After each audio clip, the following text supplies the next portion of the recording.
Good afternoon, and welcome to the International Spy Museum.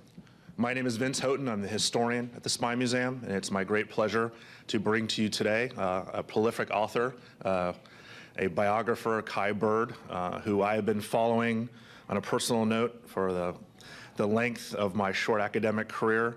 It seemed to have gone parallel in many respects. We didn't plan this, of course. I started studying U.S. foreign policy, and so Kai's earliest two books on the Bundy brothers and on John McCloy were required reading for me as I went through grad school. As I narrowed my focus, I started studying nuclear intelligence and nuclear history. And conveniently, in the mid-2000s, this book was published, American Prometheus, co-authored with Martin Sherwin, Pulitzer Prize winning. Once you're done with The Good Spy, I highly recommend you take a look at American Prometheus. And then now, of course, I work at the Spy Museum, and you write a book about spies. So that's nice and convenient. Thank you. If down the road a bit, if you're struggling to come up with a new topic, I'll let you know where my career has taken me, and you can write something that works out well for me also. But we are here to talk about The Good Spy. The new book came out just last week about the life and death of Robert Ames. This book has gotten fantastic pub. The New York Times, the Washington Post, many magazines and journals around the country have written raving reviews about this. It's even ended up in this week's Entertainment Weekly with a barely clad Jessica Alba on the cover, but their must list has this book as number 3.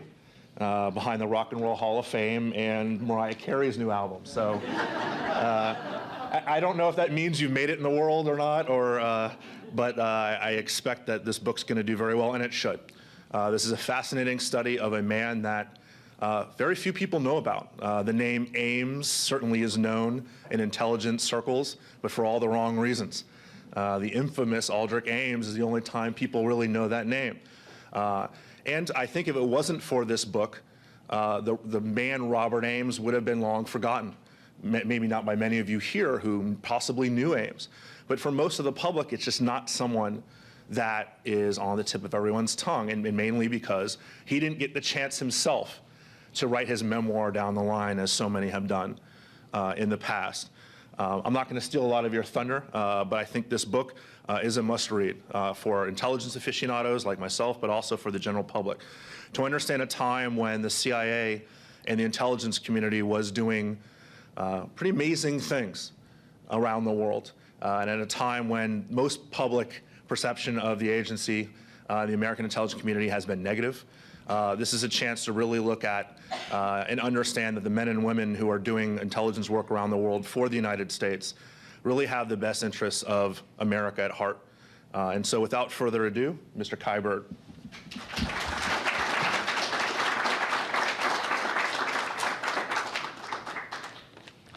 Thank you, Vince. That was a great introduction. I'm shocked that I'm in Entertainment Weekly. But not shocked that rock and roll takes precedence over a spy history, a biography of a, quote, spy.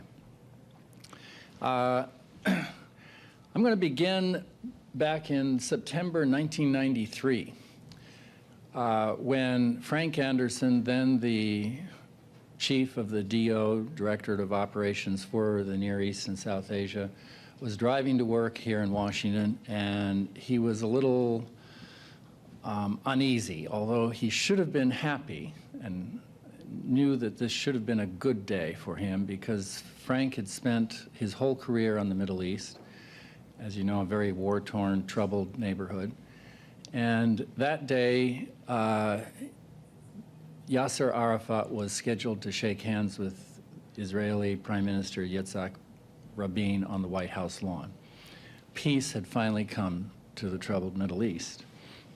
But when Frank got into his Langley office that morning, he convened his regular 9 o'clock Monday morning, not Monday morning, I think it was a Tuesday, meeting, staff meeting, and he turned to an aide and said, well, who's representing the agency down there on the White House lawn today?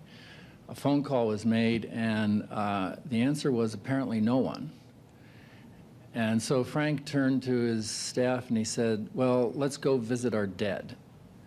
And they rounded up 2 buses and found some young, newly minted intelligence officers from both the clandestine services and the Directorate of Intelligence. And they went out to Arlington National Cemetery. And at the moment when the famous handshake happened, they were standing around the gravesite of Robert Ames. And Frank Anderson explained that this fallen CIA officer had started it all. He had planted the seeds of the Oslo peace process way back in 1969 by creating a sort of back-channel, highly clandestine relationship with Yasser Arafat's chief bodyguard at the time and virtual intelligence chief, a young man named Ali Hassan Salameh. And that relationship continued from 69 until 79. And it was an extraordinary thing. Ames was not your usual kind of stereotype of an intelligence officer. He wasn't blue blood. He didn't go to Yale. He wasn't a member of Skull and Bones. He was the son of a steel worker growing up in Philadelphia. And he joined the CIA, applied to the CIA after a stint in the Army, where the Army had sent him to Cagnew Station, listening post in the mountains of Ethiopia at the time, where he first heard Arabic spoken in the streets. And though he had grown up the son of a steel worker in Philadelphia, not a cosmopolitan background at all, he fell in love with the language and started to teach himself Arabic. And then when he applied to the CIA and went through the farm training down in Virginia, he applied to the Near East Division and said he wanted to work in the Middle East. And I actually met him during his first assignment in Dhahran, Saudi Arabia in 1962, when I was, all of 11 years old. He was our next door neighbor. And he was there for he was there for 4 years. We were there, his neighbor, for 3 years. And I have vivid memories of this tall, handsome young man in his late 20s at the time, 6'3", loved to play basketball, had blue eyes, blonde hair, very strikingly handsome young man. And had a beautiful wife, who I remember in particular, who looked like Liv Ullmann. Of course, I didn't know at the time that he was a spy, quote, but my father did. My father was a Foreign Service officer stationed in Dhahran then.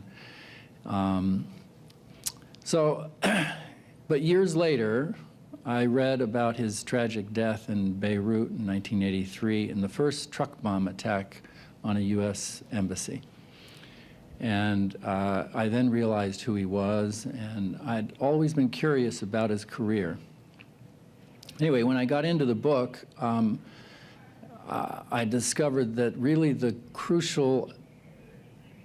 the heart of his career was this relationship with Ali Hassan Salameh. And it was an extraordinary relationship. It was that in 1969 was a moment when no U.S. official could be seen in public with a member of the PLO, which was branded as a terrorist organization. Henry Kissinger had made a promise to the Israelis that they would have no contacts. But Ames was brought together with Ali Hassan by a young Lebanese Shiite businessman named Mustafa Zane. And this, too, is part of the story that I tell in the book. Ames meets the young Mustafa, who's virtually serves as his access agent, though Mustafa never took a dime, was never recruited, never signed a contract. And I managed to sort of authenticate this with the agency. He was just a friend. But Mustafa was one of these characters who knew everyone in Beirut. From